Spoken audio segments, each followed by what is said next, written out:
Friends, இன்னைக்கு நம்ம ஒரு நாள் ஃபுல்லாக ஃபுட் சேலஞ்ச் பண்ண போகிறோம். நான் போட்டிருக்கிற ட்ரெஸ்ஸை பார்த்து நீங்கள் கண்டுபிடிக்கலாம் என்ன ஃபுட் சேலஞ்ச் பண்ண போகிறோன்னு. இன்னைக்கு ஒரு நாள் ஃபுல்லாக க்ரீன் லீவ்ஸ்லேயே சாப்பிட போகிறோம் நம்ம. ஸோ இது எல்லாமே வீட்டில் செஞ்சது தான் நம்ம சாப்பிட போகிறோம். இப்போ வீடியோக்குள்ளே போகலாம். இந்த வீடியோ நல்லா இன்ட்ரெஸ்டிங்காக இருக்க போகுது, ஃபுல்லாக பாருங்கள்.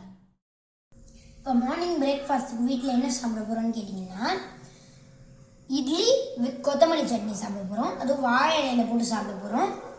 ஸோ இப்போ எப்படி இருக்குன்னு டேஸ்ட் பண்ணலாம். சூப்பராக இருக்கும் ஃப்ரெண்ட்ஸ். அடுத்து ஆஃப்டர்நூன் லஞ்சுக்கு என்ன சாப்பிட போகிறோம்னா, வாழை இலையில் போட்டு புதினா தொகையில் கொடுத்துருக்காங்க. அதை நம்ம பிசைஞ்சு சாப்பிட போகிறோம். அதோட சேர்த்து எண்ணெய் கத்திரிக்காய், அதுக்கப்புறமா அப்பளம் கொடுத்துருக்காங்க.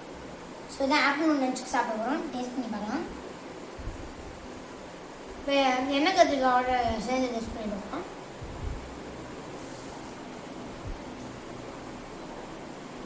சூப்பராக இப்போ அப்பளம் எடுத்துப்போம்.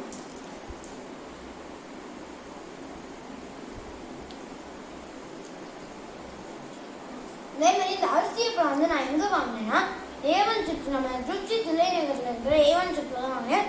நீங்களும் நாங்கள் வாங்கி ட்ரை பண்ணி பாருங்கள், ரொம்பவே சூப்பராக இருக்கும்.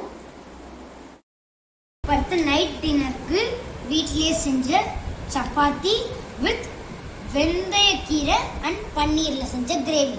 அதுக்கப்புறமா இன்னைக்கு கார்த்திகை சோமவாரம் இல்லையா, அதனால ஆற்றுக்கு பக்கத்தில் இருக்க சிவன் கோயிலேருந்து பிரசாதம் வாங்கிட்டு வந்திருக்கேன், தேங்காய் சாதம். இப்போ இதை டேஸ்ட் பண்ணலாம். செம்மையாக இருக்குது. ஸோ இதோட அடுத்த வீடியோ சந்திப்போம். நன்றி, வணக்கம், பாய். இந்த வீடியோ பிடிச்சிருந்துச்சுன்னா லைக் பண்ணுங்கள், கமெண்ட் பண்ணுங்கள், ஷேர் பண்ணுங்கள். அதே மாதிரி எங்கள் சேனலுக்கு சப்ஸ்கிரைப் பண்ணுங்கள். பாய்.